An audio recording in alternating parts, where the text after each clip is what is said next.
السلام علیکم۔ بسم اللہ الرحمن الرحیم۔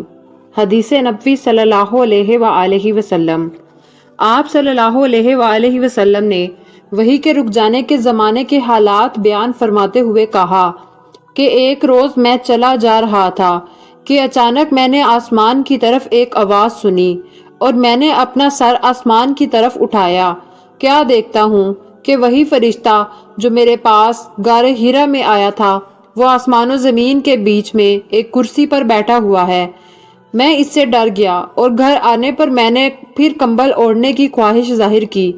اس وقت اللہ پاک کی طرف سے یہ آیات نازل ہوئیں: اے لحاف اوڑھ کر لیٹنے والے، اٹھ کھڑا ہو اور لوگوں کو عذاب الہی سے ڈرا اور اپنے رب کی بڑائی بیان کر اور اپنے کپڑوں کو پاک صاف رکھ اور گندگی سے دور رہ۔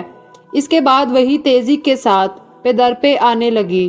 صحیح بخاری حدیث نمبر 4۔ رسول اللہ صلی اللہ علیہ وآلہ وسلم نزول قرآن کے وقت بہت سختی محسوس فرمایا کرتے تھے، اور اس کی علامتوں میں سے ایک یہ تھی کہ یاد کرنے کے لیے آپ اپنے ہونٹوں کو ہلاتے تھے۔ ابن عباس رضی اللہ تعالیٰ عنہ نے کہا، میں اپنے ہونٹ ہلاتا ہوں جس طرح آپ ہلاتے تھے۔ سعید کہتے ہیں، میں بھی اپنے ہونٹ ہلاتا ہوں جس طرح ابن عباس رضی اللہ تعالیٰ عنہ کو میں نے ہلاتے دیکھا۔ پھر انہوں نے اپنے ہونٹ ہلائے۔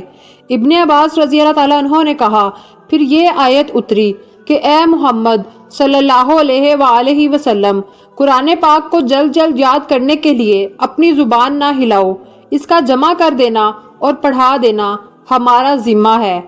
حضرت ابن عباس رضی اللہ تعالیٰ عنہ کہتے ہیں، یعنی قرآن پاک آپ صلی اللہ علیہ وآلہ وسلم کے دل میں جما دینا اور پڑھا دینا ہمارے ذمہ ہے۔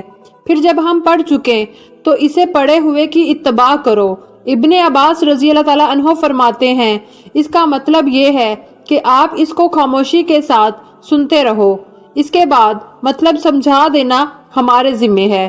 پھر یقیناً یہ ہماری ذمہ داری ہے کہ آپ اس کو پڑھو، یعنی اس کو محفوظ کر سکو۔ چنانچہ اس کے بعد جب آپ کے پاس حضرت جبرائیل علیہ السلام وحی لے کر آتے تو آپ توجہ سے سنتے۔ جب وہ چلے جاتے تو رسول اللہ صلی اللہ علیہ وآلہ وسلم اس وحی کو اس طرح پڑھتے جس طرح حضرت جبرائیل علیہ السلام نے اسے پڑھا تھا۔ صحیح بخاری حدیث نمبر 5۔